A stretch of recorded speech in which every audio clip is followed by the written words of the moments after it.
In police photography, it can be used as a demonstration enlargements, individual photos, projection slides, motion pictures during A. Court proceedings, B. Court exhibits, C. Educational tour, D. Crime prevention. Answer B. Court exhibits.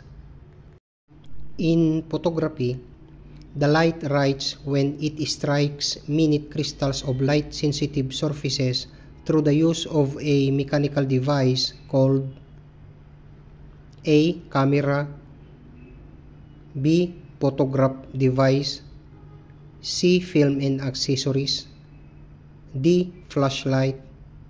Answer A.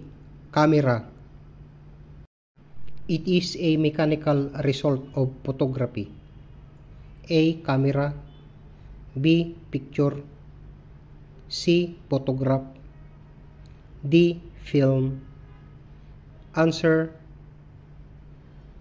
C. Photograph. The bending of light around an object gives rise to the phenomenon called. This phenomenon is responsible for the partial illumination of object parts not directly in the path of the light. A. Detraction, B. Retraction, C. Diffraction, D. Defragmentation. Answer C. Diffraction.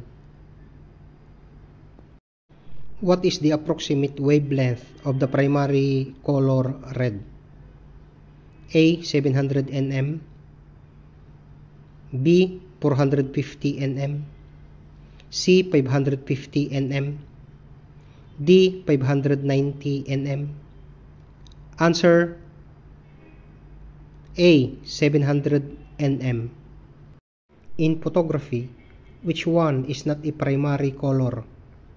A. Yellow, B. Cyan, C. Magenta, D. All of this. Answer D. All of this. It refers to the taking in of light by the material. Following the law of conservation of energy, such light taken in is not lost but merely transformed into heat. A. Diffraction, B. Reflection, C. Absorption, D. Convection. Answer C. Absorption.